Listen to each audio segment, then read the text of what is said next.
यहाँ पे हिस्ट्री के प्रश्न शुरुआत करोगे। हिस्ट्री जो आपके एग्जाम में 5 नंबर की पूछे जानी है, ठीक है। क्वालिटी से थोड़ा कॉम्प्रोमाइज़ आप कर सकते हैं, लेकिन प्रश्नों की क्वालिटी बहुत अच्छी है, ठीक है। चलिए देख लेते हैं। पहला क्वेश्चन कहता है कि मोहनजोदाड़ो में कौन सी संरचना मिली है जो सबसे महत्वपूर्ण है, ठीक है। मोहनजोदाड़ो की एक संरचना है जो सबसे महत्वपूर्ण है। बेसिकली मोहनजोदाड़ो की अगर बात करते हैं तो इसको मृतकों का टीला भी कहा जाता है, याद रखेंगे। अब यहाँ पे इसका जो राइट आंसर हो जाएगा दोस्तों वो जो है महास्नानागार, ठीक है। इसको स्विमिंग पूल कहते थे उस समय का। तो ये जो मिला है ये बहुत ही खास है वहाँ के लिए, क्योंकि ये बहुत लंबा चौड़ा बना हुआ था, लगभग 11 मीटर के आसपास, 7 मीटर चौड़ा ये स्नानागार हुआ करता था।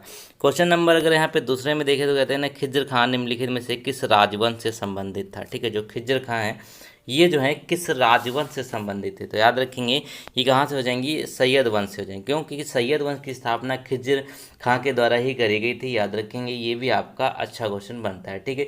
इसने स्वयं को सुल्तान तो कभी नहीं कहा, लेकिन ये अपने आप को कहता क्या था, ये कहता है कि रैयत आला घोषित किया था अपने आप को सैयद वंश ने, ठीक है। क्वेश्चन नंबर अगला देखेंगे तो कहते हैं यहाँ पर ईस्ट इंडिया कंपनी की स्थापना कब करी गई। बेसिकली जो ईस्ट इंडिया कंपनी की बात करते हैं तो इसकी स्थापना कब होती है, तो ये तो बहुत ही आसान है, ये हो जाएगी यहाँ पे 1600 ईस्वी में, ठीक है। ईस्ट इंडिया कंपनी की स्थापना 1600 ईस्वी में होती है, याद रखेंगे। पहले इसको जॉन कंपनी के नाम से जाना जाता था। उसके बाद यहाँ पे देखिए जो महारानी विक्टोरिया जिनके हाल ही में निधन हो गया, तो भारत के साथ व्यापार करने के लिए उन्हें 21 वर्ष की छूट प्रदान करी थी, ठीक है, याद रखेंगे। उसके बाद से धीरे धीरे वर्चस्व इनका अपने भारत पे स्थापित हो गया था, ठीक है। क्वेश्चन नंबर अगला दिखेगा।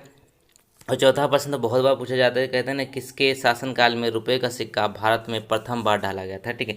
रुपए का सिक्का प्रथम बार ढाला गया, तो याद रखेंगे ये क्या हो जाएगा आपका right answer option number C, ठीक है। शेरशाह सूरी यहाँ पे एकदम करेक्ट हो जाएंगे। इनके समय में रुपए का प्रचलन हुआ था अपने भारत में। ये इंपॉर्टेंट प्रश्न है, बहुत बार पूछा जाता है, ठीक है। क्वेश्चन नंबर 5 में देखिए। 5 में क्या कहते हैं कि जो धार के राजा भोज निम्नलिखित में से कौन से राजवंश से संबंधित है। अब राजा भोज के बारे में क्वेश्चन तो आते ही। अब राजा भोग जो है किस राजवंश से संबंधित थे आपको बताना है, तो 5 का राइट आंसर हो जाएगा ये परमार, ठीक है। परमार राजवंश जो हुआ करता था उस समय, याद रखेंगे, उसके ये थे राजा भोज राजवंश के शासक, ठीक है। अब यहाँ पे देखिए इसके स्थापना किसने करी थी परमार वंश की, ये करी थी उपेंद्र राज ने, ठीक है। ये भी याद कर लीजिए, उपेंद्र राज जो थे इन्होंने इसकी स्थापना करी। चलिए सबसे शक्तिशाली जो राजा इस वंश का हुआ करता था राजा भोज ही था। क्वेश्चन नंबर 6 में देखिएगा, तो कहते हैं ना कि किसने इंडियन नेशनल आर्मी यानी कि आईएनए संगठित करी है। 5% किससे आते हैं आपके जो ये कहते हैं ना कि आपकी जो मॉडर्न इंडिया है, ठीक है, उससे आएंगे 5 क्वेश्चन। जो राष्ट्रीय आंदोलन है, तो कहते हैं ना किसने इंडियन नेशनल आर्मी आईएनए संगठित करी थी, तो आईएनए किसके द्वारा संगठित करी गई, तो याद रखेंगे सुभाष चंद्र बोस, ठीक। सुभाष चंद्र बोस के द्वारा आईएनए की स्थापना करी गई। कैप्टन मोहन सिंह ने सितंबर 1942 में सिंगापुर में इसकी स्थापना करी और इसका नेतृत्व सुभाष चंद्र बोस ने किया था, याद रखेंगे। अब सुभाष चंद्र की बोस के कुछ नारे जो बहुत फेमस है, जैसे तुम मुझे खून दो मैं तुम्हें आज़ादी दूंगा, ये सुभाष चंद्र बोस के द्वारा नारा दिया गया था इसी के समय, ठीक है। क्वेश्चन नंबर अगर देखिए यहाँ पे 7 में, तो कहते हैं ना कि स्वाभिमान आंदोलन डैश द्वारा शुरू किया गया। एक आंदोलन है जिसका नाम था स्वाभिमान आंदोलन। इसको शुरू किसके द्वारा किया गया, तो ये शुरू किया गया था रामा स्वामी नायकर के द्वारा, ठीक है। रामा स्वामी नायकर के द्वारा 1925 में इस आंदोलन को शुरू किया गया। ये पहले कांग्रेस के अध्यक्ष हुआ करते थे, उसके बाद इन्होंने क्या किया था, इस्तीफा दे दिया वहाँ से। उसके बाद द्रविड़ आंदोलन के जनक भी ये माने जाते हैं, ठीक है, याद रखेंगे। ये अच्छा क्वेश्चन है, स्वाभिमान आंदोलन किसने शुरू किया था, रामा स्वामी नायकर ने, ठीक है। क्वेश्चन नंबर अगला देखिएगा 8 में, तो कहते क्या है कि 1857 में स्वाधीनता संग्राम में राम तुलाराव ने किस क्षेत्र में अंग्रेजी सेना का मुकाबला किया था, ठीक है। राव तुलाराम जो है, इनका नाम बहुत कम सुना होगा लेकिन परीक्षा की दृष्टि से इंपॉर्टेंट है, तो ये राइट आंसर हो जाएगा रेवाड़ी और नारनौल का क्षेत्र जो है ना, रेवाड़ी और नारनौल का क्षेत्र है, वहाँ से इन्होंने अंग्रेजों के ऊपर धावा बोला और वहाँ से इन्होंने संघर्ष को अंजाम दिया था, ठीक है।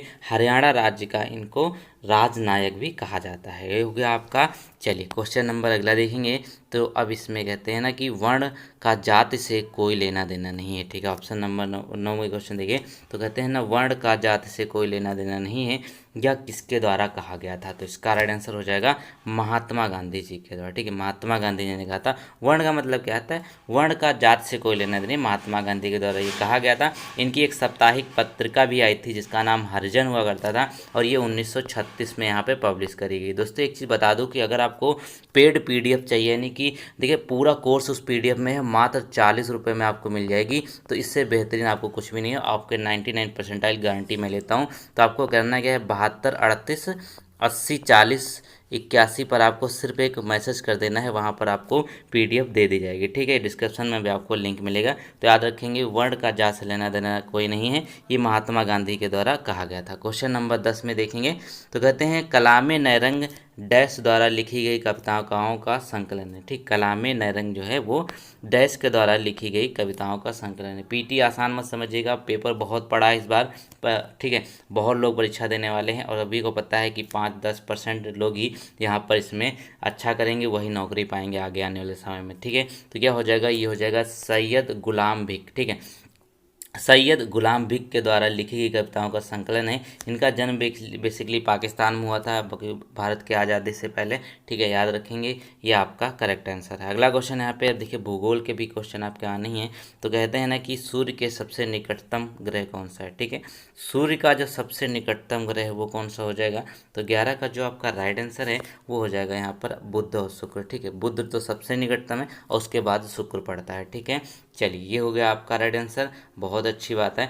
अब देखिए यहाँ पे कुछ और भी इम्पोर्टेंट, जैसे ना कि शुक्र को सबसे चमकीला ग्रह भी कहा जाता है, ठीक है। इसके साथ साथ जो आपके 4 छोटे ग्रह हैं ना, आंतरिक ग्रह जिसे बोलते हैं, ग्रह बुध शुक्र पृथ्वी मंगल, ये सब स्थलीय ग्रह कहे जाते हैं, ठीक है। याद रखेंगे। क्वेश्चन नंबर अगर 12 में देखिएगा, अब देखिए अगर आप लोग कहेंगे ना कि इसमें कुछ एक्स्ट्रा फैक्ट कराइए तभी मैं कराऊंगा, वरना आप लोग तो कहते हैं जल्दी जल्दी कराओ, बस हमको क्वेश्चन देखने हैं।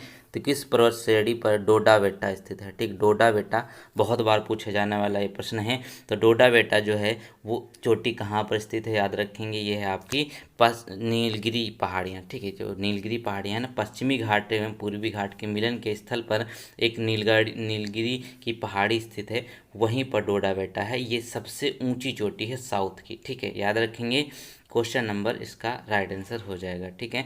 डोडा बेटा बेसिकली साउथ की दूसरी सबसे ऊंची है, पहली कौन सी है, और वो हो जाएगी अन्नामलाई, ठीक है। ये डोडा बेटा सेकेंड हाईएस्ट है साउथ की, ठीक है। अनाईमुडी जो है वो है आपकी आप सबसे सर्वोच्च भारत की साउथ की, ठीक है। क्वेश्चन नंबर अगर 13 में देखेंगे तो कहते हैं ना कि क्षेत्रफल की दृष्टि से भारत का सबसे छोटा केंद्र शासित प्रदेश कौन सा है। अब क्षेत्रफल की दृष्टि से सबसे छोटा केंद्र शासित प्रदेश की बात कर रहे हैं, ठीक है। तो क्या हो जाएगा, लक्षद्वीप हो जाएगा। केंद्र शासित की बात कर रहे थे, अगर यहाँ पे राज्य की बात करते हैं तो उसमें गोवा आ जाता है, लेकिन यहाँ पे केंद्र शासित की बात है तो वो लक्षद्वीप हो जाएगा, ठीक है। लक्षद्वीप इसका करेक्ट आंसर हो जाएगा। अब भारत में वर्तमान समय में 8 केंद्र शासित प्रदेश हैं और 28 जो हैं राज्य हैं, ठीक है।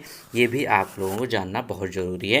क्वेश्चन नंबर अगर 14 में देखिए तो कहते क्या हैं कि यदि पृथ्वी पर कोई वायुमंडल नहीं होता तो आकाश कैसा दिखाई देता, ठीक है। पृथ्वी पर अगर कोई वायुमंडल ही नहीं होता तो प्रकाश कैसा दिखता, वो दिखता हमको काला। क्यों, क्योंकि देखिए अब वायुमंडल नहीं होता तो इसके जो पार्टिकल है ना, एयर पार्टिकल जो है, जो छोटे छोटे कण होते हैं, इनसे क्या होता है, जो हमारी लाइट है, लाइट में 7 कलर होते हैं, तो सबसे ज़्यादा प्रकीर्णन किसका होता है, नीले का हो जाता है, उनके कणों के द्वारा, जो आपके डस्ट पार्टिकल उनसे, ठीक है। तो उसी के कारण हमको नीला दिखाई देता है। अगर कुछ भी नहीं होता, कोई भी एटमॉस्फेयर वगैरह नहीं होता, तो वहाँ पर सिर्फ काला दिखाई देता है। जैसे अंतरिक्ष हमको सिर्फ काला दिखता है, वहाँ पर जाएंगे। 15 कहता है कि नदी डॉल्फिन के संदर्भ में निम्नलिखित कथनों पर विचार कीजिए। नदी डॉल्फिन की बात कर रहे हैं, तो 15 का जो राइट आंसर है वो होगा, क्या विचार करना है तो 15 की अगर बात करें, देखिए क्या होगा यहाँ पे पहला क्वेश्चन। तो कहते हैं ना कि गंगा नद घाटी में पाई जाती है, बिल्कुल सही बात है। स्थानीय नाम इसका सुइस है, ठीक है। यह एक अंध प्रजाति है, तो ऑप्शन नंबर डी यहाँ पे करेक्ट है, यानी कि तीनों पॉइंट जो हैं ये गंगा नदी डॉल्फिन से संबंधित हैं। अगला क्वेश्चन देखिएगा, क्वेश्चन में कहते हैं ना कि जजमानी प्रणाली ग्रामीण डैश की रीढ़ की हड्डी है, ठीक है। जो जजमानी प्रणाली होती है ना, ये ग्रामीण डैश की रीढ़ की हड्डी होती है। तो 16 का राइट आंसर होगा क्या, वो हो जाएगा अर्थव्यवस्था और सामाजिक आदेश, ठीक है। जजमानी प्रथा जो है ये अर्थव्यवस्था और सामाजिक आदेश की रीढ़ की हड्डी के तौर पर जानी जाती है। क्वेश्चन नंबर अगर यहाँ पे देखिए 17 में, तो कहते क्या है कि निजी क्षेत्र को सौंपी गई 7वीं योजना डैश परत की है, ठीक है। निजी क्षेत्र को जो सौंपी गई 7वीं योजना है ना, वो डैश परत की है। तो 17 का राइट आंसर क्या हो जाएगा, ये 3 परत की है, ठीक है। 7वीं योजना जो है ये निजी क्षेत्र में, ये 3 परत आते हैं इसमें, याद रखेंगे। चलिए क्वेश्चन नंबर अगर 18 में देखिएगा तो कहते हैं ना कि सिक्योरिटी प्रिंटिंग प्रेस कहाँ पर स्थित है? जो सिक्योरिटी का प्रिंटिंग प्रेस है वो स्थित है कहाँ पर है? तो याद रखेंगे नासिक में स्थित, ठीक है। भारतीय सिक्योरिटी प्रिंटिंग प्रेस भारत के महाराष्ट्र में नासिक में स्थित है। ये आपका राइट आंसर। यहाँ होता क्या है ये भी जानना जरूरी है। तो यहाँ पर पासपोर्ट, वीज़ा, डाक टिकट, पोस्ट कार्ड, अंतर्देशीय पता, अदालत शुल्क या टिकटों का यहाँ पे छपाई की जाती है, फिर मुद्रण किया जाता है। अगला क्वेश्चन देखिए।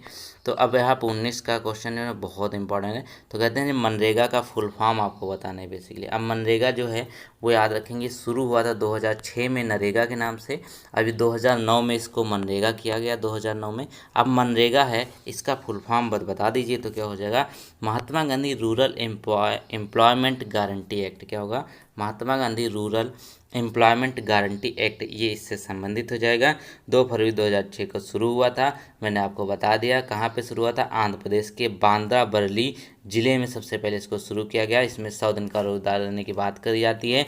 33% महिलाओं का इसमें आरक्षण भी मिलता है। ये भी याद रखने योग्य बहुत अच्छी बातें हैं। क्वेश्चन नंबर अगला देखिए। तो कहते हैं कि सबसे गंभीर सामाजिक समस्या का नाम बताएं, ठीक है। जो सबसे गंभीर सामाजिक समस्या है उसका नाम बस आप बता दीजिए। तो ये होगा क्या? बेसिकली देखिए, गरीबी है। गरीबी से सबसे बड़ी समस्या कोई नहीं हो सकती। गरीबी जो सबसे बड़ी, सबसे गंभीर समस्या है, इससे बड़ी कोई समस्या नहीं होती है। तो याद रखेंगे ये हो गया आपका राइट आंसर। अब देखिएगा, एक रिपोर्ट आई थी 2011 में, जो जनगणना होती है उसके साथ एक रिपोर्ट आती है जिसके तहत कहा गया कि भारत में 21.9% लोग हैं जो वो गरीबी रेखा से नीचे जीवन यापन करते हैं, ठीक है। क्वेश्चन नंबर अगला देखिए। वित्त आयोग के बारे में बात है। तो वित्त आयोग जो है किस अनुच्छेद में है इसको तो हम जानेंगे ही। तो अनुच्छेद है यहाँ पे इसका 280। अब यहाँ पर कहता गया है वित्त आयोग जो है वो केंद्र तथा राज्यों के बीच संसाधन के बंटवारे का निर्णय लेता है, ठीक है। इससे केंद्र राज्यों के बीच में क्या संसाधन बटेंगे, क्या ये डिसाइड कौन करता है? ये डिसाइड करता है वित्त आयोग, अनुच्छेद 280 में ये है। अब यहाँ पे देखिए 15 वित्त आयोग चल रहा है। यहाँ पे 15वें वित्त आयोग के अध्यक्ष कौन है? NK सिंह इसमें अध्यक्ष हैं। क्वेश्चन नंबर अगला देखिए 22 में क्या कहा गया कि सर्वोच्च न्यायालय द्वारा घोषित कानून देश में सभी न्यायालयों पर बाध्यकारी है। कौन सा अनुच्छेद इससे संबंधित है? तो 22 का राइट आंसर क्या हो जाएगा? अनुच्छेद 141, ये इसका संबंधन है, ठीक है। अनुच्छेद 141 ये अभी बहुत चर्चा में रहा था। याद रखेंगे जब क्या हुआ था, राजीव गांधी के हत्यारे जो थे उनको रिहा कर दिया गया, ठीक है। तो उसके ये चर्चा में रहा था 142 और 141 अनुच्छेद, ठीक है। अगला क्वेश्चन देखेंगे। अगले में कहते हैं ना कि राज्य का कार्यकारी प्रमुख जो है वो कौन होता है, ठीक है। राज्य का कार्यकारी प्रमुख होता है। अब पूरे देश का कौन होता है? राष्ट्रपति होता है। उसी तरीके से सारे जो राज्यपाल होते हैं वो क्या होते हैं? राज्य के होते हैं, ठीक है। याद रखेंगे। अब ये किस में है? 153 में है, ठीक है। 153 में है राज्य, याद रखेंगे। चलिए ये हो गया आपका करेक्ट आंसर। अगला क्वेश्चन देखेंगे यहाँ पर। ये कहते हैं ना 24 में कि मौलिक अधिकारों के संचालन को निलंबित करने की शक्ति किसके पास है, ठीक है। मौलिक अधिकारों के संचालन को जो निलंबित करने की शक्ति है वो किसके पास है? तो वो हो जाएगी यहाँ पर आपका राइट आंसर सी, ठीक है। राष्ट्रपति के पास है। मौलिक अधिकार जो है सिर्फ राष्ट्रपति आपके छीन सकता है, ये याद रखेंगे। 24 का राइट आंसर सी हो जाएगा। अब देखिएगा, जैसे 44वां संविधान संशोधन हुआ 1978 में, उसके द्वारा राष्ट्रीय आपात की स्थिति पर अनुच्छेद 20 व 21 को छोड़ करके शेष मूल अधिकारों को राष्ट्रपति अस्थायी रूप से निलंबित कर सकता है, ठीक है। यहाँ पे देखिए अनुच्छेद 20 और 21 जो है ये कभी भी निलंबित नहीं होंगे। ये बहुत ज़रूरी बात है, ये पूछे जाते हैं। 25 में कहता है ना कि लोकसभा चुनाव लड़ने के लिए किसी को न्यूनतम कितने वर्ष की आयु प्राप्त करनी होनी चाहिए? अगर आप लोकसभा चुनाव लड़ना चाहते हैं तो इसमें होगा क्या, आप 25 वर्ष के होने चाहिए बस। और भी कुछ जैसे चीज़ें होती है, जैसे आपको भारत का नागरिक होना है, वह पागल ना हो, उसके बाद किसी सरकारी या पद पर लाभ करना है, कोई मतलब नौकरी ना कर रहे हो सरकारी, ये आपका ये इंपॉर्टेंट है। 3 पॉइंट ये वाले। और यहाँ पे 25 वर्ष आपकी एज तो होनी ही चाहिए। क्वेश्चन नंबर अगर 26 में देखिएगा तो कहते क्या है, जो कोरियोलिस बल है ना वो अधिकतम होता है। बेसिकली जो कोरियोलिस बल है वो अधिकतम कहाँ पर होता है? तो याद रखेंगे ध्रुवों पर होता है। जो हमारे पोल्स हैं, ये साउथ पोल और नॉर्थ पोल, यहाँ पर क्या होता है आपका जो कोरियोलिस बल है ये सबसे ज़्यादा होता है। साइंस के 5 क्वेश्चन आपके एग्जाम में आने हैं, इसको भी देख के चलिएगा। अगला क्वेश्चन कहते हैं कि एक गतिशील बस में अचानक ब्रेक लगने पर सवारी आगे की ओर झुक जाती है, तो यह किस नियम का पालन करता है? अब गतिशील बस है, अचानक ब्रेक लगाते हैं, बस हो ट्रेन हो कुछ भी हो, तो क्या होता है आप आगे झुक जाते हैं। तो इसका राइट आंसर क्या हो जाएगा, ये हो न्यूटन का जो प्रथम नियम है ना, न्यूटन का प्रथम नियम है उसके द्वारा यहाँ पर होगा। उन्होंने बोला था कि कोई वस्तु अगर विरामावस्था में है तब तक वह विरामावस्था रहेगी या एक समान गति में रहेगी जब तक उसमें कोई बाह्य फोर्स या बल ना लगाया जाए। इसी को कहते हैं ना प्रथम नियम, फिर जड़त्व का नियम इसको कहा जाता है। क्वेश्चन नंबर 28 देखिए, तो 28 में कहा गया कि जो बोरेक्स है का निर्माण प्रयुक्त होता है। ठीक है, बोरेक्स के निर्माण में किस चीज़ का यूज किया जाता है, तो ऑप्शन नंबर सी हो जाएगा, जो ब्राइन है, जो ब्राइन होता है ये बोरस के निर्माण में प्रयुक्त होता है। बेसिकली ब्राइन है क्या, ये एक साल्ट होता है। ठीक है, हाई कंसनट्रेटेड सॉल्ट होता है। ठीक है, याद रखेंगे, ये हो गया आपका सी वाला करेक्ट आंसर। अगला क्वेश्चन देखेंगे, तो इसमें कहते क्या है कि सामान्यता एक स्वस्थ वयस्क में वृक्क, जो आपका यहाँ पे वृक्क होता है आरंभिक जो निस्यंदन लीटर है प्रतिदिन के लगभग होता है। कितना यहाँ पे वृक्क के द्वारा किडनी जो होती हैं आपकी इसके द्वारा जो है वो कहते हैं ना कि निस्यंदन किया जाता है, तो ये हो जाएगा आपका सी वाला। ठीक है, 180 लीटर यहाँ पे प्रतिदिन इसके द्वारा छाना जाता है। ठीक है, याद रखेंगे, आपका करेक्ट आंसर हो गया आपका वाला। जो 30 में कहते क्या है कि मानव रुधिर का पीएच वैल्यू कितनी होती है। मानव रुधिर का मतलब क्या होता है, जो ब्लड है, ह्यूमन ब्लड है, इसका पीएच वैल्यू क्या होता है। देखिए, ब्लड है मतलब क्या होता है, ब्लड से आपको चाहत होती है। ठीक है, चाहत होती है ना, तो क्या हो जाएगा 7.4, 74 चाहत आप रिलेट कर सकते हैं, तो आप इसको याद कर सकते हैं, 7.4 यहाँ पे करेक्ट आंसर हो जाएगा। तो आप चलते हैं अगले प्रश्नों पे। अब चलिए मैथ के 5 क्वेश्चन देख लेते हैं। तो क्वेश्चन नंबर 31 जो है थोड़ा सा अजीब है, इसको समझने में आपको टाइम लग सकता है। तो कहते हैं 6 अंकों की संख्या है जिसको ABCDEF के नाम से बताया गया है और उसको 1 2 3 4 5 से इसको कोड किया जाएगा। ठीक है, 3 अंकों की संख्या जो ABC है 4 से विभाजित है और BCD 5 से विभाजित और CD जो है 3 से विभाजित और DEF जो है वो 11 से विभाजित, तो वह संख्या क्या होगी। तो ऐसे में करना क्या है, सबसे पहले हम एग्जाम्पल से देख लेते हैं। ठीक है, एग्जाम्पल से अगर देखेंगे, मान लीजिए ऑप्शन सी लेते हैं पहले, तो ऑप्शन सी में क्या करेंगे देखिएगा, तो इसको ABCDEF है ना, तो ए क्या का मतलब क्या हो जाएगा, यहाँ पर A बराबर हो जाएगा 3। ठीक है, इसी तरीके से यहाँ पर हम B बराबर कर लेंगे कितना, 2 के बराबर कर लेंगे और यहाँ पर C जो है कितने बराबर हो जाएगा, यही इसी से ले रहे हैं ना, तो ये 4 हो जाएगा। ठीक, इसी तरीके से यहाँ पे देखें, जो D हो जाएगा वो हमारा 5 के बराबर हो जाएगा, E जो है वो 6 के बराबर हो जाएगा। इसी तरीके से जो है हमारा F है वो 1 के बराबर हो जाएगा। ठीक है, ये हमारा बराबर हो गया। अब यहाँ पे देख लेंगे, जो अब यहाँ पे आते हैं। ठीक है, 3 अंकों की संख्या ABC 4 से विभाजित है। ABC जो संख्या हो जाएगी तो A कितना हो जाएगा, 3 हो जाएगा, B यहाँ पे 2 है और 4 है। ये कितने विभाजित बता रहे हैं, 4 से विभाजित। 324 को 4 से विभाजित करेंगे तो कितना आ जाएगा, ये हमारे 81 आ जाएगी। ठीक है, 81 आ जाएगी, तो ये विभाजित हो रही है ना, तो मतलब ये कंडीशन सही है। फिर यहाँ पे BCD 5 से विभाजित है, तो BCD है। ठीक है, तो कहते हैं ना कि 254 आ जाए, 245 आ जाएगी, BCD है, तो ये भी कितने से विभाजित बता रहे, 5 से ये भी विभाजित है, तो ये कितना है, कुछ भी आ जाएगा, विभाजित ही हमको पता करना है। फिर तीसरी कंडीशन जो देखते हैं DEF जो है ना, DEF 11 से विभाजित है कि नहीं है, तो DEF कितना हो जाएगा, ये हो जाएगा आपका 561। ठीक है, 561 है, ये भी आपको 11 से विभाजित है। ठीक है, तो क्या कहते हैं, ये तीनों कंडीशन यहाँ पे फॉलो हो रही हैं, पहली दूसरी तीसरी, तो क्या मतलब है, ऑप्शन सी जो हमने माना था वो एकदम करेक्ट हो जाएगा। थोड़ा सा इसको एक बार फिर से समझिए वीडियो को काट करके, तो आप पूरा समझ जाएंगे। ठीक है, चलिए क्वेश्चन नंबर अगला देखेंगे यहाँ पर। अब 32 की अगर बात कर लेंगे दोस्तों, 32 में क्या कहता है कि 5/14 में से क्या घटाया जाए कि प्राप्त भिन्न जो है 7/42 मिल जाए। ठीक है, ये बोला गया है। तो आप इसको ऑप्शन से भी कर सकते हैं, डायरेक्ट भी कर सकते हैं। तो 5/14 की बात करते हैं, इसमें से अगर हम x घटा दें तो क्या हो जाएगा, 7 हमको 42 मिल जाएगा। ठीक है, अब इसको हम सॉल्व कर लेंगे। अब इसको सॉल्व कैसे करेंगे, x इधर ले लेंगे। ठीक है, तो इधर जगह 15 - 7/42 हो जाएगा। ठीक है, और यहाँ पे कितना हो जाएगा, ऊपर 8 बचेगा, नीचे 42 बचेगा, तो इसको काट दीजिए।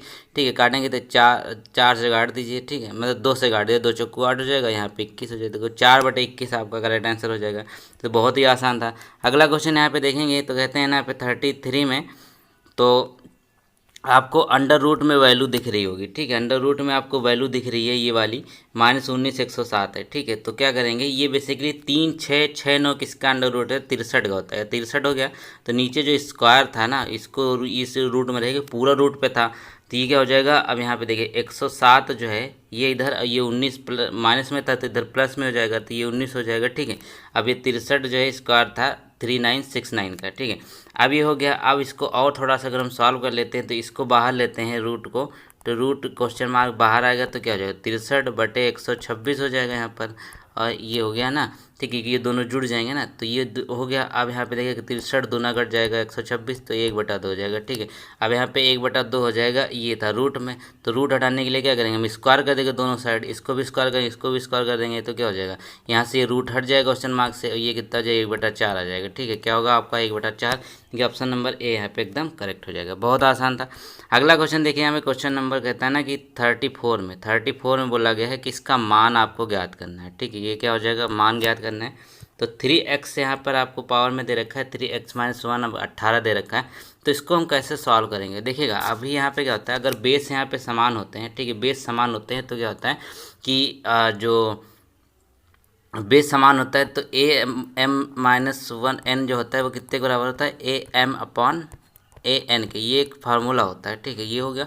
अब इसको सिंपल से करेंगे क्या, 3x कर लेंगे, फिर यहाँ पे 3x/3 कर लेंगे, फिर ये 18 हो जाएगा, ठीक है। 3 इधर चला जाएगा, ठीक है। अब यहाँ पे एलसीएम भी लेंगे ना, 3 से भी गुणा हो जाएगा, तो क्या हो जाएगा 3x3-1 54 हो गया यहाँ पर, ठीक है। अब इसके बाद क्या हो जाएगा, ये 3x यहाँ पे था, 54/2 इधर हो जाएगा, ठीक है। तो ये कट जाएगा, ठीक है। 27 आ जाएगा यहाँ पे, तो 27 जो होगा 3√3 आपका, यानी कि ऑप्शन नंबर ए यहाँ पे एकदम करेक्ट हो जाएगा, ठीक है। ये हो गया। अगला क्वेश्चन देखिए, लास्ट क्वेश्चन जो मैथमेटिक्स का है, इसको आपको सरल करना है। तो सरल करने वाला तो क्वेश्चन बहुत ही आसान है, तो इसमें क्या बोर्ड मास लगाना है, ठीक है। बोर्ड मास लगा दीजिए, आपका राइट आंसर आ जाएगा। सबसे पहले क्या करना है, ब्रैकेट करना होता है, ठीक है। और उसके बाद क्या होता है, डिविजिबल करना है, भाग देना है, फिर यहाँ पर आपको गुणा करना है, उसके बाद यहाँ पर आपको जोड़ना है, सबसे लास्ट में घटाना है। तो सबसे पहले क्या करेंगे, हम इस वाले पोर्शन को सॉल्व कर लेंगे, ठीक है। इसमें क्या करेंगे, सबसे पहले इसको सॉल्व करेंगे, क्योंकि पहले भाग करते हैं फिर गुणा करते हैं। तो ये बोर्ड मास लगा दीजिए, बहुत ही आसान है, यकीन मानिए आप इसको करके देखिएगा, क्योंकि ऐसे क्वेश्चन प्रैक्टिस से ही आएंगे, मैं आपको नहीं बता सकता हूँ। अगला क्वेश्चन देखिए, कहते हैं ना पे 5 क्वेश्चन जो आपके किसके आने, हिंदी ग्रामर के आने, 5 क्वेश्चन हिंदी ग्रामर के आने। तो आप देखिएगा, तो कहते हैं यहाँ 36 में कि अनेकार्थी शब्द का दूसरा अर्थ बताइए, ठीक। अर्क का मतलब एक अर्थ होता है, ठीक है। अर्क का मतलब एक इंद्र होता है, दूसरा आपको बताना है, तो ये होगा क्या, ये होगा आपका सूर्य, ठीक है। अर्क का मतलब सूर्य भी होता है, ठीक है। याद रखेंगे, ऑप्शन नंबर ए यहाँ पे एकदम करेक्ट होगा। अगला क्वेश्चन कहता है कि निम्नलिखित में से कौन सा शब्द वर्तनी की दृष्टि से शुद्ध है, ठीक है। वर्तनी की दृष्टि से शुद्ध की बात करें तो एक तो श्रम यहाँ पे दिया हुआ है, भ्रम दिया हुआ, भ्रम दिया हुआ, ठीक है। 37 का देखें तो होगा क्या, यहाँ पे देखिए भ्रम ऐसे लिखा जाता है, ठीक है। श्रम भी यहाँ पे अब ऐसे लिखा जाता है, तो क्या हो जाएगा, ये दोनों गलत हैं, ठीक है, ये गलत है। तो सही क्या होगा, ऑप्शन नंबर ए यहाँ पे एकदम करेक्ट है, ठीक है। अगला क्वेश्चन कहता है ना कि वाक्य की विधेय विशेषण का उदाहरण है, विधेय और विशेषण का जो उदाहरण है वो आपको यहाँ पर बताना है, ठीक है। तो 38 में देखिएगा तो होगा क्या, ये हो जाएगा बी वाला, ठीक है। होगा हमारा पहला नौकर ईमानदार था, ये विधेय और विशेषण का एक उदाहरण है। चलिए, ये हो गया आपका राइट आंसर, ठीक है। तो अब यहाँ पे देख लेते हैं अगला क्वेश्चन 39 में कहते हैं जो पुनर्लेखन है इनमें से कौन सा उपसर्ग है। उपसर्ग का मतलब कहता है जो आगे लगते हैं, ठीक है। आगे इसमें से कौन सा लगेगा, पुनर, ठीक है। पुनर्लेखन जो है पुनर प्लस लेखन से बना हुआ है, तो ये आपका पुनर जो है वो राइट आंसर हो जाएगा। याद रखेंगे, ऑप्शन नंबर सी यहाँ पे एकदम करेक्ट है। अगला क्वेश्चन देखिए 40 में कहते हैं निम्नलिखित में से कौन सा शब्द तत्सम है। तत्सम जो है वो आपको बताना है, तो याद रखेंगे 40 का राइट आंसर क्या हो जाए, तो बहुत ही आसान हो जाएगा, वो हो जाएगा आपका ऑप्शन नंबर यहाँ पर डी वाला, ठीक है। जो हरिद्रा है ये आपका तत्सम शब्द है, बाकी हल्दी जो है इसका तद्भव है, सत्तू उपटन ये सब तद्भव शब्द हैं। हरिद्रा जो है ये एक तत्सम का मतलब क्या होता है, जो शब्द सीधे संस्कृत से अपनी भाषा में ले लिए गए हैं, ठीक है। चलिए अगला क्वेश्चन देखिए। अगले प्रश्न की बात कर लेंगे तो ये देखिए इंग्लिश के 5 प्रश्न आपके एग्जाम आने हैं, तो आप प्रिपेयर्ड प्रीपोजिशन भरना है इसमें, ठीक है। The place is infested दैश poisonous snake, ठीक है। तो इसमें क्या हो जाएगा, याद रखेंगे, इसमें हो जाएगा विद, ठीक है। इन्फेस्टेड विद पॉइजनस स्नेक, ये इसकी प्रीपोजिशन करेक्ट हो जाएगी। अब यहाँ पे जो सही लिखा हुआ है यानी करेक्टली स्पेल्ड वर्ड है कि 5 नंबर आपके इंग्लिश के आने हैं, याद रखेंगे। तो ये क्या हो जाएगा, देखिए मॉन्स्टर्स जो होता है वो ऐसे लिखा जाता है, ठीक है। मॉन्स्टर्स जो ऐसे लिखा जाता है MONSTROUS, ठीक है। मॉन्स्टर्स की सही स्पेलिंग है। अगला क्वेश्चन देखिएगा तो कहते हैं ना 43 में कि आपको यहाँ पर देखिए लिखा हुआ है ना कि सब्स्टिट्यूट फॉर गिवन सेंटेंस, ठीक है। यहाँ पे देखिए तो क्या हो जाएगा यहाँ पर, इसका मतलब ये है कि एन ऑब्जेक्ट और portion serving as a sample, एक ऑब्जेक्ट या फिर कोई पोर्शन है जो सैंपल के तौर पर आपको दिखाई जाती है, तो उसको क्या कहते हैं, उसको कहते हैं स्पेसिमेन। ठीक है, जैसे कहते हैं ना कि स्पेसिमेन कॉपी है, मतलब क्या है, वो एक सैंपल पेपर है। ठीक है, सैंपल कॉपी है, तो याद रखेंगे डी हो गया। अब अगला क्वेश्चन देखिए, दो क्वेश्चन आपके यहाँ पे पैसेज से आएंगे। ठीक है, ये छोटा सा पैसेज है गांधी जी वाला, तो वीडियो पॉज करके इस पैसेज को आप पढ़ लीजिए, उसके बाद इसके आंसर हम यहाँ पे करते हैं। ठीक है, तो उम्मीद है आप लोगों ने इसको पढ़ लिया होगा, छोटा सा था। अब देखिए कहते क्या हैं कि Gandhi ji never believed in, तो गांधी जी किस में विश्वास नहीं करते थे, तो अभी हमने इसको पढ़ा था, तो क्या होगा, complete equality in all respect. ठीक है, complete equality in all respect, इसमें विश्वास नहीं करते थे। ठीक है, 45 कहता है गांधी जी ट्रस्टशिप कॉन्सेप्ट की, गांधी जी का जो ट्रस्टशिप कॉन्सेप्ट था वो क्या था, तब वो था इनका 45 का सी वाला, यानी कि applicable to all field of life, यानी कि सभी फील्ड में अप्लीकेबल हो, वही इनका ट्रस्टशिप था। ठीक है, याद रखेंगे। तो ये हो गया हमारे इंग्लिश के 5 क्वेश्चन। अब चलते हैं अगले क्वेश्चन की तरफ। चलिए रीजनिंग के 5 क्वेश्चनों को देख लेते हैं। तो कहते हैं उस विकल्प का आपको चयन करना है जो वैसे ही संबंधित है जैसे प्रथम शब्द दूसरे शब्द से संबंधित है। ठीक है, अब देखिए 10 से हो गया दशमलव। ठीक है, अब 2 से क्या हो जाएगा ये आपको बताना है। तो 10 से दशमलव हो गया, और यहाँ पे 2 से क्या हो जाएगा, तो देखिए ये होगा क्या, बेसिकली 2 से क्या होता है, वो युग्मक हो जाएगा, जैसे बाइनरी होती हैं, वो 2 संख्याओं की होती हैं, 0 और 1 में। ठीक है, तो याद रखेंगे बी आपका करेक्ट है। अगला क्वेश्चन 47 कहता है कि निम्नलिखित विषम शब्द को चुनना है। विषम जो है इसमें वो कौन सा हो जाएगा। ठीक है, तो विषम शब्द देखिए इसमें कौन सा है, तो देखिए तो एक तो बैंगनी है, गहरा है, नीला है और नीला है। तो क्या होगा, ये सभी नीले से एक ही कलर को प्रदर्शित करते हैं लगभग। ठीक है, नीला, गहरा नीला सब एक ही तरह के, लेकिन सफ़ेद जो यहाँ पे सबसे डिफरेंट हो जाएगा, डी करेक्ट होगा। अगला क्वेश्चन देखिए यहाँ पे 48 क्या कहता है। ठीक है, 48 में कहा गया कि वाटर को यहाँ पर हम इस तरीके से लिखे हुए हैं। ठीक है, WXABC। देखिए अब W में क्या हो रहा है, +1 हो रहा है, तब X हुआ, A में क्या हो, +2 हो रहा है, T में यहाँ पर +3 हो रहा है। तो इसी तरीके से कोड आपको दिया हुआ है। तो हमको बताइए टाइगर को हम कैसे करेंगे। ठीक है, टाइगर को कैसे करेंगे, सिंपल सी बात है। तो टी का क्या हो जाएगा, यहाँ पे +1 करेंगे, STU हो जाएगा। ठीक, यू हो जाएगा, आई का क्या हो जाएगा, के हो जाएगा। ठीक है, ये हो गया आपका। अब यहाँ पे इसी तरीके जी में क्या करेंगे, जी में हम +3 करेंगे ना, तो क्या हो जाएगा, हमारा जे आ जाएगा। तो अब ऑप्शन में देखिएगा हमारा मिल गया है UKJ। तो यही आपको ज़्यादा पूरा चेक नहीं करना होता, ऑप्शन भी देखते रहना होता है। तो डी यहाँ पे एकदम करेक्ट होगा। अगला क्वेश्चन देखिए 49 जो कहता है कि लड़कों की एक पंक्ति में सचिन बाएं से 11वें स्थान पे है, राज दाएं से 7वें स्थान पे। अगर वो अपने स्थान का अदल बदल करते हैं तो सचिन बाईं ओर से 16वें स्थान पर हो जाता है। पंक्ति में कितने लड़के होंगे। ठीक है, तो अब देखिए यहाँ पे 2 कंडीशन बनती है। एक तो इसके अदला बदली से पहले की कंडीशन बनाते हैं। ठीक है, अदला बदली से पहले कंडीशन क्या होगा, बोलते क्या है कि जो सचिन है ना वो बाएं से 11वें स्थान पे। ठीक है, तो हम बाएं से यहाँ पे मान लेते हैं ये सचिन है, एस बनाते हैं सचिन से, तो ये 11वें स्थान पर है। ठीक है, और राज दाएं से 7वें स्थान पे। अब राज का ये दाएं से जो है 7वां स्थान, ये इसके लिए आर बना देंगे। ये कंडीशन पहली हो गई जब अदला बदली नहीं हुई थी। अब जब अदला बदली हो जाती है तब क्या होगा, तब देखिए अब राज यहाँ पे पहुँच जाएगा। ठीक है, राज इसके 11वें पहुँच जाएगा। फिर यहाँ पे देखिए ये कितना हो जाएगा, ये यहाँ पे पहुँच जाएगा, ये यहाँ पे एस हो जाएगा। तो ये अदला बदली हो गई है। ठीक है, अब अदला बदली हो गई है तो अब इसको हम कैसे सॉल्व करेंगे वो देखिएगा। ठीक है, तो कहते हैं पंक्ति में कितने लड़के हैं। ठीक है, तो पंक्ति में कितने, अब अदला बदली जब करेगा तो ये 11वें पे था। ठीक है, बीच में कितने हैं यहाँ पर। ठीक है, अब यहाँ पे देखिए ये 16वें पे हो जाएगा कि नहीं हो जाएगा, एस जो एस सचिन है यहाँ पे जाके। ठीक है, इसी तरीके से 16वें पे हो जाएगा। तो 16 + 7। ठीक है, 16 + 7 कर लेंगे इसको, 16 + 7। ठीक है, और यहाँ पे -1 तो करेंगे ही, और फिर यहाँ पे क्या हो जाएगा 22 इसका करेक्ट आंसर हो जाएगा। ठीक है, 22 यहाँ पर टोटल लोग हैं, इसको आप ऐसे कर सकते हैं। ऑप्शन नंबर बी करेक्ट होगा।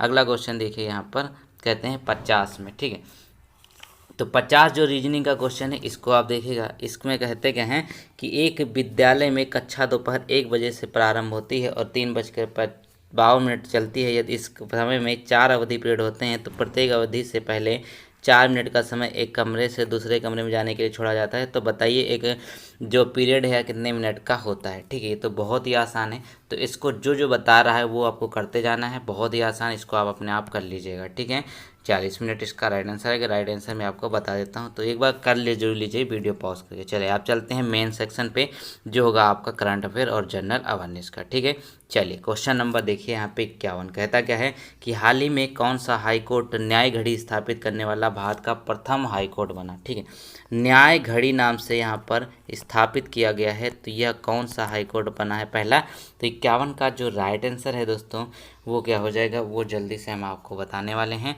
ठीक है, तो देखिए अब यहाँ पे एक इस क्वेश्चन का आंसर से पहले एक चीज़ बता दूं कि वीडियो को लाइक जरूर से जरूर करें। देखिए वीडियो को लाइक जरूर करें और चैनल को सब्सक्राइब कर ले। और PDF के ऑलरेडी हमने बता चुके हैं, डिस्क्रिप्शन में लिंक, वहाँ से मैसेज करना है, कॉल नहीं करना है।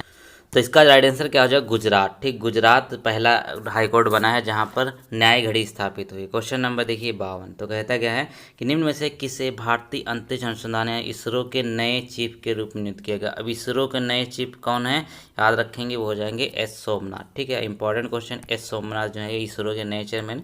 1969 में इसकी स्थापना होती है 15 अगस्त को। ठीक है, ये हो गया आपका करेक्ट आंसर। चलिए अब देख लेते हैं अगला क्वेश्चन।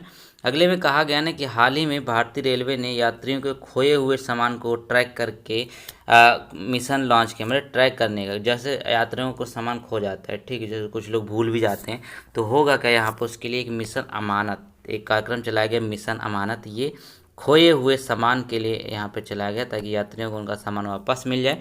क्वेश्चन नंबर देखिए अगला। तो कहते हैं ना कि ब्रिक्स नौ विकास बैंक ने निम्न से किस देश को नए सदस्य के रूप में शामिल किया है। ब्रिक्स नौ विकास बैंक के रूप में जो नया सदस्य शामिल हुआ है वो शामिल हुआ है मिस्र। ठीक है, याद रखेंगे, जो मिस्र मतलब इसको इंग्लिश में इजिप्ट कहते हैं। ठीक है, इसको शामिल किया गया, ये आपका करेक्ट आंसर होगा।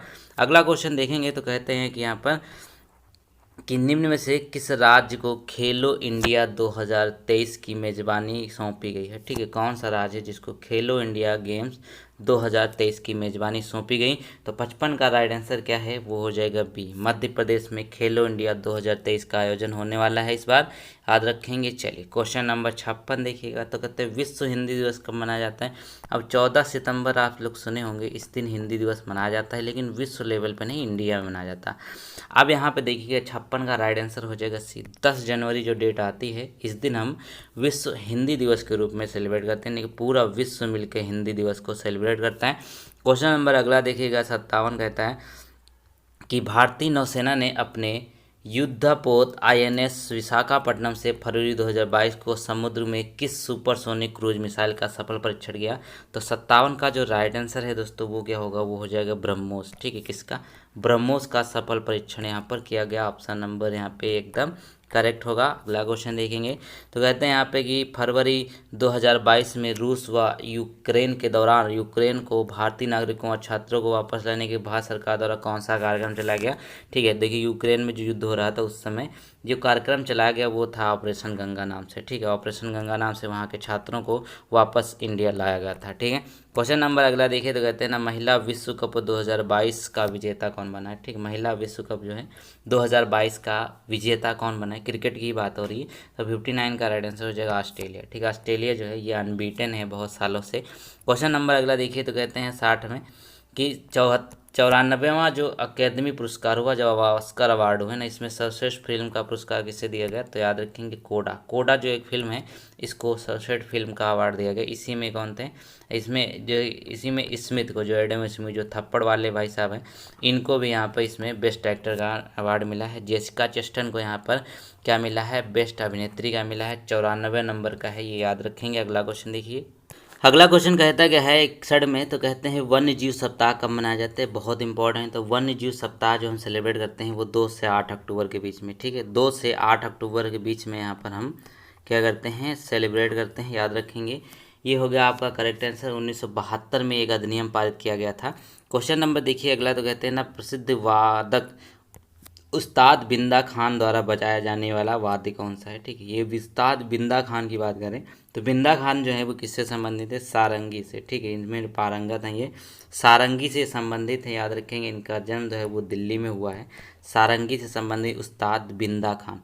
अगला क्वेश्चन कहता है ना विंबलडन टेनिस स्पर्धा प्रत्येक वर्ष किस देश में होती है। जो विंबलडन टेनिस की बात करें तो ये कहाँ पे होती है। ठीक है, याद रखेंगे ये होती है आपकी इंग्लैंड में। ऑप्शन नंबर सी होगा, ये इंग्लैंड की प्रतियोगिता है विंबलडन टेनिस स्पर्धा। ठीक है, ये आपका करेक्ट आंसर होगा। अगला क्वेश्चन जो है ना वो कहता गया है 64 की बात करें तो पुरातत्व 1895 प्रकाशित करने में योगदान दिया था। ठीक, पुरातत्व विभाग को यहाँ पे स्थापित करने की जो बात करी किसके द्वारा, 64 का राइट आंसर हो जाएगा यहाँ पर हो जाएगा विलियम क्रुक, यानी ऑप्शन नंबर बी इसका करेक्ट होगा। अगला क्वेश्चन कहते हैं ना कि नई दिल्ली स्थित राष्ट्रपति भवन जो यहाँ पर मुगल गार्डन है इसकी अभिकल्पना किसने दी थी। ठीक है, जो मुगल गार्डन है ना, मुगल गार्डन इसकी अभिकल्पना किसने करी थी, तो याद रखें कि मुगल गार्डन जो बनाया गया था वो बनवाया गया था यहाँ पे 65 का राइट आंसर ए के द्वारा, यानी कि सर एडविन लुटियंस के द्वारा इसकी या फिर कहते हैं इसको तैयार किया, इसका डिजाइन तैयार किया गया था मुगल गार्डन। क्वेश्चन नंबर अगला देखिए तो कहते हैं चैंपियंस ऑफ द अर्थ पुरस्कार डैश के लिए प्रस्तुत किया जाता है। ठीक है, एक पुरस्कार है जिसका नाम है चैंपियंस ऑफ द अर्थ, ये किसके लिए दिया जाता है, तो 66 में देखेंगे तो हो जाएगा क्या, ये हो जाएगा सी, यानी कि UNEP, यानी कि जो आपका संयुक्त राष्ट्र पर्यावरण कार्यक्रम है जिसका मुख्यालय नैरोबी में स्थित है, नैरोबी में इसका मुख्यालय स्थित है। ठीक है, तो याद रखेंगे ये चैंपियंस ऑफ द अर्थ पुरस्कार नैरोबी में जो होता है NPP के लिए दिया जाता है। ठीक है, क्वेश्चन नंबर देखिए एशियन ड्रामा के लेखक कौन है, अभी देखिए बहुत ही चर्चा में रहा एशियन ड्रामा, इसके लेखक कौन है, तो याद रखेंगे ये हो जाएंगे यहाँ पर आपके गुन्नार मिर्डाल। ठीक है, Gunnar Myrdal option number C correct होगा, ये एशियन ड्रामा इसके लेखक हैं, ये आपका करेक्ट होगा। चलिए अगला क्वेश्चन देखिएगा तो कहते हैं यहाँ पर कि मणिपुर की आयरन लेडी के नाम से किसे जाना जाता है। ठीक है, मणिपुर की जो आयरन लेडी हैं तो वो कौन हो जाएंगी, ये आपको पता है कि इरोम शर्मिला। ठीक है, इरोम शर्मिला जो हैं इनको आयरन लेडी के नाम से जाना जाता है, ये आपका करेक्ट आंसर हो जाएगा। बहुत लोग यहाँ पे मैरी कॉम या फिर मीराबाई चानू सोच रहे होंगे, लेकिन ऐसा नहीं, एरिन शर्मिला आपका करेक्ट आंसर। अगला क्वेश्चन यहाँ पे जो कहता है कि गुट निरपेक्ष यानी कि जो नाम है ना देशों का प्रथम शिखर सम्मेलन कहाँ पे आयोजित किया गया, 69 की बात करें तो ये होगा क्या आपका राइट आंसर, वो देखिए तो यहाँ पे इसका राइट आंसर हो जाएगा ए, बेलग्रेड। ठीक है, बेलग्रेड में इसको यहाँ पे आयोजित किया गया था गुट निरपेक्ष देशों का प्रथम शिखर सम्मेलन, याद रखेंगे। क्वेश्चन नंबर देखिए 70 तो कहता है कि लोकसभा के पहले स्पीकर कौन है, तो ये सभी को जबान पे रटा होना चाहिए, GV मावलंकर जो थे ना, GV मावलंकर, गणेश वासुदेव मावलंकर का पूरा नाम है। 1952 में ये लोकसभा के सबसे पहले नियुक्त करे गए थे, याद रखेंगे स्पीकर थे, ऑप्शन नंबर यहाँ पे करेक्ट हो जाएगा। अगला क्वेश्चन यहाँ पे देख लेते हैं, अब आगे जो आता है वो देखिए तो कहते हैं ना 71 से 75 जो है ना इसमें ध्यानपूर्वक पढ़ना है, तो ये पैसेज है। ठीक, हिंदी का पैसेज, हिंदी का पैसेज तो मैं बिल्कुल नहीं कराने वाला हूँ आपको, क्योंकि बहुत आसान होते हैं, बच्चों वाले होते हैं, आप इसको आराम से कर लेंगे। वीडियो पॉज करके करना चाहते हैं तो कर लीजिए, वरना PDF तो आपको मिल ही जाएगी। ठीक है, तो देखिए यहाँ पर ये आपका हो जाएगा, तो ये आपके पैसेज हैं, पैसेज में आपको नहीं कराने, 76 से 80 2 पैसेज आपके आने हैं, ये भी आपको मैं नहीं कराने वाला, ये भी आपका पैसेज है। चलिए ये हो गया आपका पैसेज नहीं कराऊंगा। ठीक है, तो ये हो गया आपका राइट आंसर यहाँ पे। अब चलते हैं यहाँ पर आपका क्वेश्चन जो बहुत इंपॉर्टेंट है वो है आपके ग्राफ के। ठीक है, ग्राफ के जो प्रश्न है ना वो बहुत इंपॉर्टेंट होते हैं, तो ग्राफ के प्रश्नों के यहाँ पे करने वाले हैं। तो 81 से 85 की अगर बात कर लेते हैं, हम बता रहे एक भी प्रश्न नहीं छोड़ेगा, तो पैसे जा रहे बच्चों वाले होते हैं, इसको कराने से कोई मतलब नहीं है, इसको आप लोग खुद स्किप कर देते, इसीलिए मैं नहीं कराता हूँ। ठीक है, तो मैंने बताया ना आपको 81 से 85 ग्राफ वाला है। ठीक, कंपनी ए आपका देखने मिल रही है जिसको डॉट से डिनोट किया गया, कंपनी बी है जिसको यहाँ पे हम ट्रायंगल से डिनोट करते हैं। अब चलिए इसका क्वेश्चन देख लेते हैं दोस्तों। तो क्वेश्चन की अगर बात कर लेंगे यहाँ पर तो क्या हो जाएगा, कंपनी ए की बात कर, बी की कहा गया कि कंपनी बी के विपणन विभाग में कार्यरत कर्मचारियों की संख्या कंपनी में कार्यरत कर्मचारियों की कुल संख्या का कितने % की बात कर रहे हैं, कंपनी बी की यहाँ पे बात कर रहे हैं ना। तो अब विपणन विभाग यहाँ पर आपको देखने को मिलता है ये वाला। ठीक है, ये वैल्यू यहाँ से आपको फाइंड करनी है, तो बी के विपणन विभाग की अगर बात कर लेंगे तो क्या हो जाएगा 81 में। चलिए मैं आपको दिखा देता हूँ। ठीक है, तो ये है क्या, यहाँ पे देखिए ये जो है आपका कंपनी बी की बात करें तो ये 700 है टोटल। ठीक, कितनी, ये 700 है। यहाँ पे देखिए 100 की बात करें, 7 में तो 100 के ऊपर यहाँ पर देखने को मिला था, 700 है। ठीक है, अब यहाँ पे कंपनी बी के कुल कर्मचारियों की जो कितनी हो जाएगी, तो यहाँ पे देखिए पहले क्या कितना है 750 यहाँ से हो जाएगा। ठीक है, ये आपको IT में 750 से HR में आपको 500 देखने मिलती है, फिर यहाँ पे वित्त में कितना है, वित्त में आपको 350, फिर यहाँ पे 200 प्रशासन में। ठीक है, तो ये सभी को जोड़ लेंगे 750, 500 प्लस 700, ठीक है, प्लस 350 प्लस यहाँ पे 200। तो बी का जो विपणन विभाग था उसका 700 है, टोटल जो है वो 2500 हो जाएगा। ठीक, टोटल 2500 हो जाएगा। तो यही पूछा है ना कि 2500 का 700 कितना % है। ठीक, 2500 का 700 कितना %, तो 700 ऊपर रख दीजिए, हमको 2500 पे निकालना है, तो ये इसको नीचे रख देंगे, 100 कर देंगे तो यहाँ से कट जाएगा 25 दूना, यहाँ पे हो जाएगा 25 दूना 50, उसके बाद 25 अट्ठे हो जाए लग जाएगा, तो यह हो जाएगा यहाँ पे 28% आपका करेक्ट आंसर हो जाएगा। ऑप्शन नंबर बी यहाँ पे एकदम करेक्ट हो जाएगा। चलिए ये हो गया। अगला क्वेश्चन देखिएगा। अगले में कहते क्या हैं, आपको मैं ग्राफ साइड में लगा रहा हूँ, तो कहते हैं कि दोनों कंपनियों के प्रशासन विभागों में मिलाकर कार्यरत कर्मचारियों की कुल संख्या का दोनों कंपनियों के वित्त विभागों में मिलाकर कार्यरत कर्मचारियों के क्रम से अनुपात क्या हो जाएगा। ठीक है, यहाँ पे भी देखिए कहते हैं ना, दोनों कंपनियों के प्रशासन विभाग की बात करते हैं, तो प्रशासन विभाग में अगर कंपनियों के कर्मचारियों की बात करें दोनों कंपनी की, तो क्या हो जाएगा, एक की वैल्यू 400 है, ठीक है, प्लस में 200 हो जाएगी, टोटल कितना हो जाएगा 600 हो गया। ठीक है, 600 हो गया। अब यहाँ पे देखिए तो वित्त विभाग की बात कर लेते हैं। वित्त विभाग में तो ये कुछ 450 हो जाएगा, प्लस यहाँ पे 300 हो जाएगा। ठीक है, तो कितना हो जाएगा, 350 है ये वैल्यू, ठीक, 350, तो ये 800 हो जाएगा। अब 600 800 का यहाँ पे आपको अनुपात ही तो देना था, 600 800 का अनुपात देना था। ये 0 0 कट जाएंगे, फिर 2 3 6 कट जाए, 2 चक्कू 8, तो क्या हो जाएगा 3:4 यहाँ पे करेक्ट हो जाएगा, बिल्कुल हो जाएगा, यानी ऑप्शन नंबर डी यहाँ पे एकदम करेक्ट है। अगला क्वेश्चन देखिए यहाँ पे, तो कहते हैं ना कंपनी 83 में देखिएगा, ग्राफ आप दिख रहा होगा इसमें देखिए, तो 83 में तो कंपनी ए के HR विभाग में कर्मचारियों में कार्यरत कर्मचारियों की संख्या कंपनी बी के वित्त विभाग में कार्यरत कर्मचारियों की संख्या का लगभग कितने % है। 83 में देखिएगा, तो कहते हैं कंपनी ए के HR विभाग में कार्यरत कंपनी कर्मचारियों की संख्या कितनी है, 800। आप देखिए ग्राफ में साफ साफ दिख रहा है कि 800 है। कंपनी ए के HR विभाग की बात करें तो 800 है। कंपनी बी में अगर बात कर लेते हैं, वित्त विभाग की बात करें तो वित्त विभाग बोला ना, कंपनी बी का जो वित्त विभाग है उसका कितना है, वो है आपका 350 है। तो लगभग कितने % पूछा है ना, कार्यरत कंपनियों कर्मचारियों की संख्या का लगभग कितने % है। ठीक है, तो 800 है, 350 पे हमको निकालना है, गुड़ा यहाँ पे 100 कर लेंगे, तो इसको काट दीजिए, काटने के बाद काटे पीटेंगे तो आपको आ जाएगा यहाँ पे थोड़ा सा कैलकुलेशन है ये, तो 228.5% आएगा। अब इसका यहाँ पे थोड़ा सा अगर हम यहाँ पे कर देते हैं, देखिए आपको मिलता जुलता मिल रहा डी वाला। ठीक है, तो इसको आप ऐसे कर सकते हैं, डी आपका करेक्ट आंसर होगा। अगला क्वेश्चन देखिए यहाँ पे 84, तो कहता है कि यदि कंपनी बी IT विभाग में कार्यरत कर्मचारियों की संख्या में 20% वृद्धि हो जाए तो कंपनी बी के IT विभाग और कंपनी ए के प्रशासन विभाग में कार्यरत कर्मचारियों की संख्या के बीच कितना अंतर होगा। चलिए ग्राफ आप देखिए, तो 84 में होगा क्या, यहाँ पे देखिएगा। ठीक है, तो कहते हैं ना कंपनी बी के IT विभाग में कार्यरत कर्मचारियों की संख्या कितनी है, 750 है। IT विभाग में कार्यरत कर्मचारियों की संख्या 750 है। 20% बढ़ोतरी हो जाएगी तो कितना हो जाएगा, 20% बढ़ोतरी कर लेते हैं तो 120 निकाल लेंगे, तो 20% बढ़ोतरी हो जाएगी, नहीं हो जाएगी, यहाँ कट जाए यहाँ कट जाएगा, तो 12 को 75 से अगर गुणा करते हैं तो 900 आ जाता है। ठीक है, 900 हो गया, 20% बढ़ोतरी की बात करें 900 हो गया। अब कहता है कंपनी ए के प्रशासन विभाग में कार्यरत, अब कंपनी ए का प्रशासन विभाग उसमें कार्यरत कितना है, ग्राफ में देखें 400 है, तो क्या हो जाएगा। अब इसका यहाँ पे अंतर ही तो पूछा है, तो अंतर को जो है 900 400 के बीच में अंतर कितना है, 500 हो जाएगा, यानी ऑप्शन नंबर ए यहाँ पे एकदम करेक्ट होगा। ए करेक्ट हो जाएगा कि नहीं हो जाएगा, बिल्कुल हो जाएगा। क्वेश्चन नंबर इसी तरीके से अगर यहाँ पे देखिए 85, तो कहते हैं कंपनी ए के सभी विभागों में कार्य करने वाले कर्मचारियों की संख्या कंपनी बी के सभी विभाग में कार्य करने वाले कर्मचारियों की संख्या कितने मध्य अंतर है। सभी की यहाँ पे पूछ लिया है, तो सभी का तो बहुत ही आसान है। ठीक है, सभी हम जोड़ लेंगे, कितना हो जाएगा देखिएगा, तो सभी का कितना हो जाएगा। कंपनी ए की बात कर लेते हैं, तो टोटल हमने अभी किया था तो 3050 आया था। फिर यहाँ पे कंपनी बी की अगर टोटल जोड़ लेंगे तो कितना हो जाएगा, 2500 हो जाएगा। तो 2500 3050 में कितना अंतर होता है, ये होता है 550। ऑप्शन नंबर बी यहाँ पे एकदम करेक्ट हो जाएगा। ठीक है, अगला क्वेश्चन देख लेंगे। अगले क्वेश्चन में चलिए, तो आपको एक डंडा रेख देखने को मिल रहा है। ठीक है, 5 अलग अलग संगठन हैं। ठीक है, 5 अलग अलग संगठन है ABCD। महिलाएं जो यहाँ पर आपको इस तरीके से डिजाइन में हैं और पुरुष जो है पूरा ब्लैंक हैं। ठीक है, देख सकते हैं ये।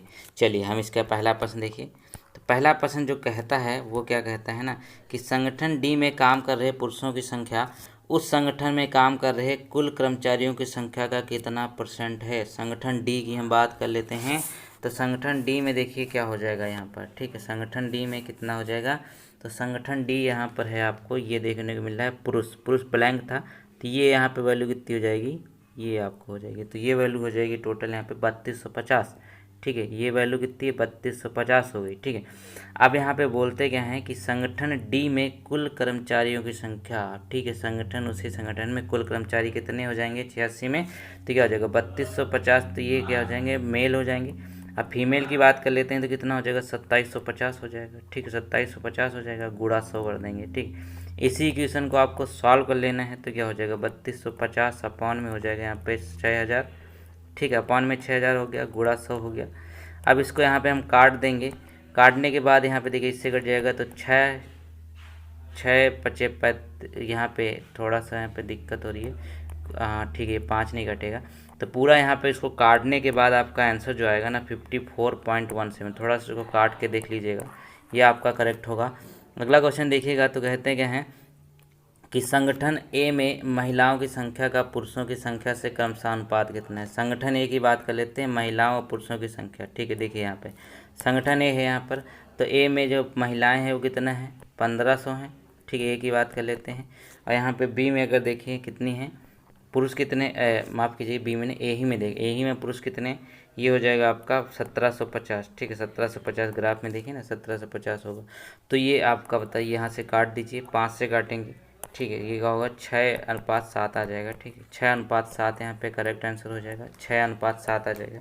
तो क्या हो जाएगा यहाँ पर आपका 87 का, आपका ऑप्शन नंबर डी करेक्ट हो जाएगा, ठीक है। अगला क्वेश्चन देखिएगा, अगले में कहते क्या हैं कि संगठन ई में महिलाओं की संख्या उस संगठन में कुल कर्मचारियों की संख्या का लगभग कितना % है। अब संगठन ई पे चलते हैं, ई में बोला गया है महिलाएं कितनी हैं, ई में महिलाएं जो हैं यहाँ पे देखें फीमेल, जो देखें फीमेल कितनी हैं ई में फीमेल है कितनी, ये है आपकी 2750, ठीक, इतना है 2750 है, ठीक है। और टोटल संगठन की अगर बात कर लेंगे तो कितना हो जाएगा, टोटल की अगर बात कर लेंगे तो कितना हो जाएगा 2750 प्लस 2500, क्योंकि 2500 आपको यहाँ पे देखिए 2500 पुरुष भी हैं और 2750 ये महिलाएं हैं, तो दोनों को जोड़ेंगे ना तो कितना हो जाएगा 5250, गुणा 100 कर लेंगे, ठीक है, ये यहाँ से कट जाएगा, फिर यहाँ से और भी काट लेंगे, तो काटने के बाद लगभग 52% आपका करेक्ट आंसर हो जाएगा, लगभग 52% आपका करेक्ट आंसर हो जाएगा, ठीक है, ये हो गया। अब चलते हैं अगला क्वेश्चन देखिए, अगले क्वेश्चन में कहते क्या हैं 89 में कहता है कि सभी संगठनों को मिलाकर महिलाओं की कुल संख्या कितनी, तो बहुत ही आसान, सभी संगठन में महिलाओं की कुल संख्या देख लेनी है। तो पहले में कितनी है 1500 है, पहले में 1500 है, दूसरे में 2250 है, तीसरे में यहाँ पे 2500 है, चौथे में यहाँ पे 2750 है, फिर यहाँ पाँचवें में 2750 है, ठीक है, ये हो गया। इसको जोड़ लेंगे तो क्या हो जाएगा 11750 हो जाएगा, ठीक है। 11750 कहाँ पे है भैया, ये देखिए आपका हो जाएगा 11750, बी करेक्ट होगा। संगठन सी और बी में मिलाकर काम चल रहे कुल कर्मचारियों की संख्या है, सी और बी की बात कर लेते हैं, ये हो गया सी, ये हो गया बी। सी में यहाँ पे देखिए दोनों 2500 यानी कि इतना हो जाएगा 5000 हो जाएंगे। और यहाँ पे अगर बी की बात कर लेते हैं तो एक यहाँ पे 2000 है, एक यहाँ पे 2250 है, तो ये कितना हो जाएगा यहाँ पे 4250 हो जाएगा। दोनों को जोड़ देंगे तो 9250 हो जाएगा, ठीक है, क्या हो जाएगा 9250 हो जाएगा, ऑप्शन नंबर 90 का होगा 9250, कहाँ है ऑप्शन नंबर डी करेक्ट हो जाएगा। आप चलते हैं अगला क्वेश्चन देखिए, चलिए अब तालिका के प्रश्नों को देख लेते हैं। तो 91 से 95 के बीच में आपके तालिका के प्रश्न हैं, ठीक है, तालिका के। तो देखिएगा यहाँ पर आपको इस तरीके से तालिका दी जाती है ABCD, यहाँ पर सप्ताह के प्रत्येक दिन है, सोमवार मंगलवार बुधवार शुक्रवार, से यहाँ पे देख सकते हैं, ये आपको A विद्यार्थी है, B है, C है, D है, E है। चलिए इसके प्रश्न को देख लेते हैं।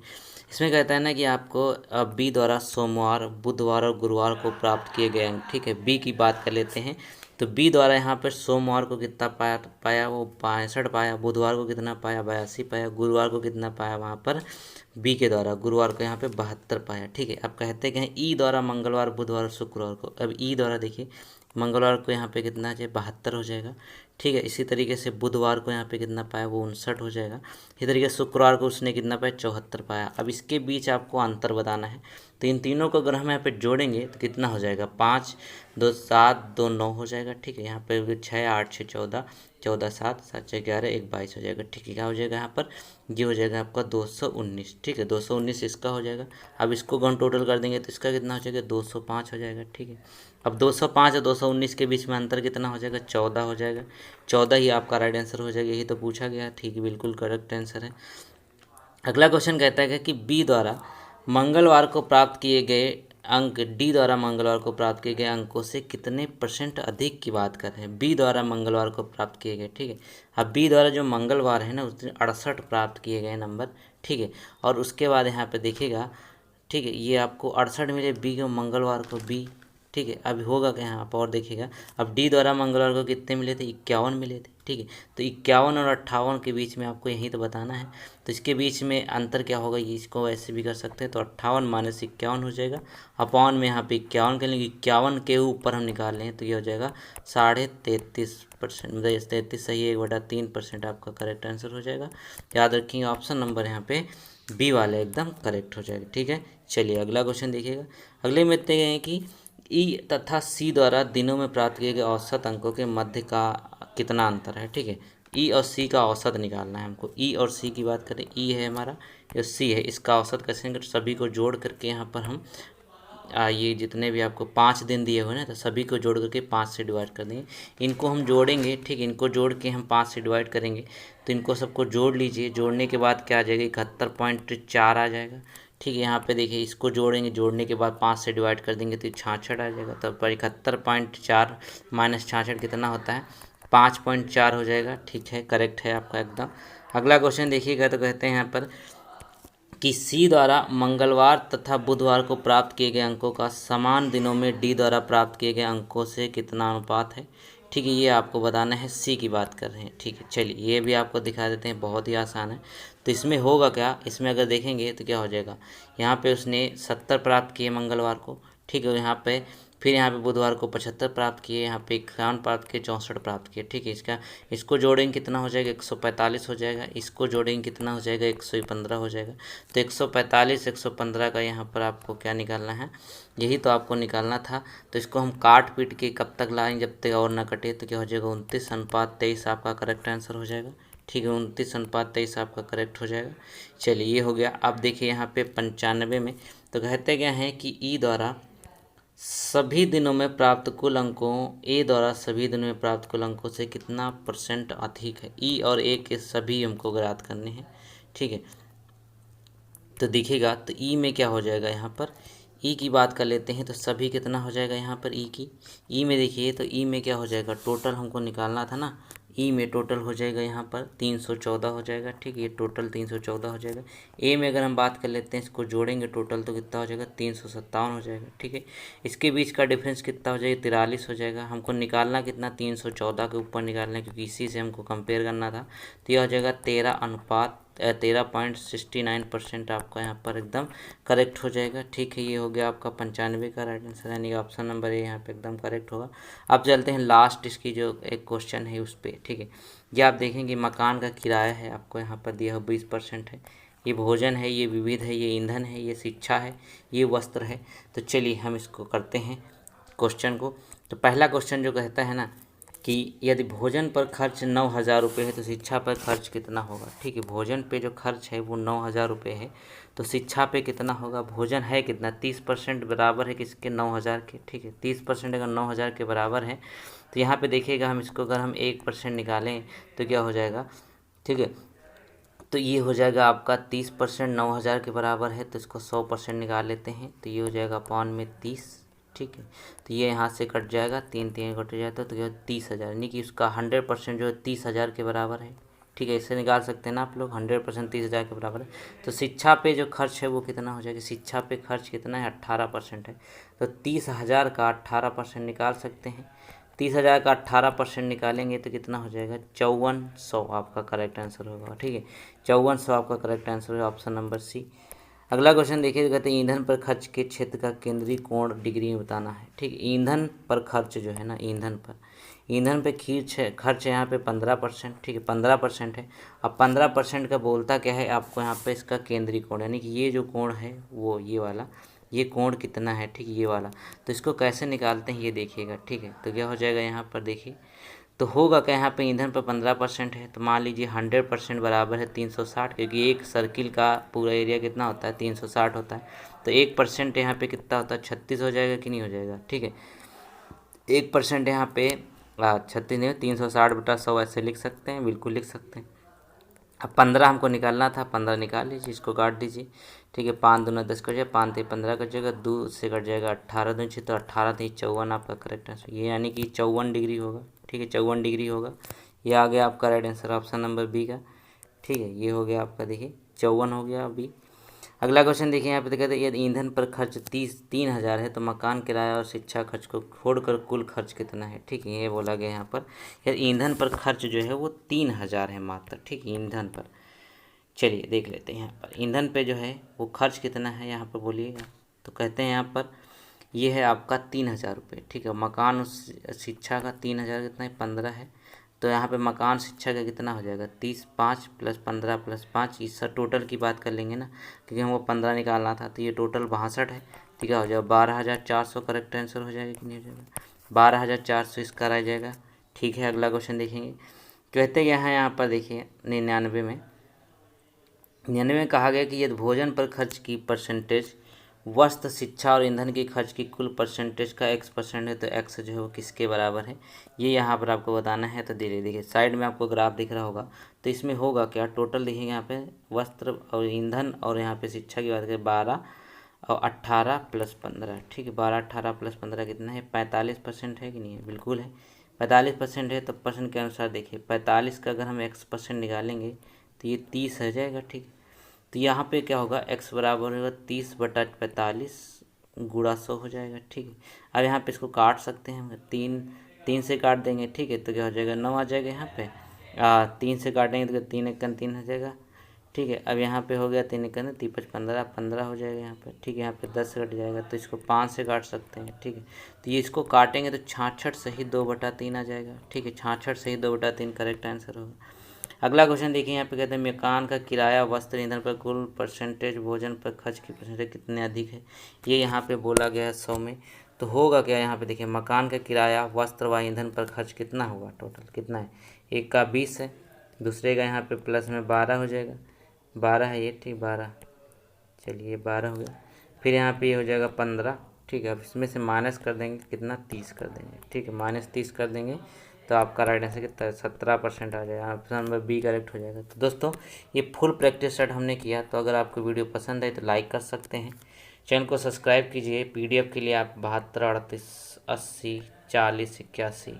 ठीक है, 80 40 81 इस पर हमको मैसेज कीजिए, वहाँ पर आपको पीडीएफ मिल जाएगी। Thank you so much.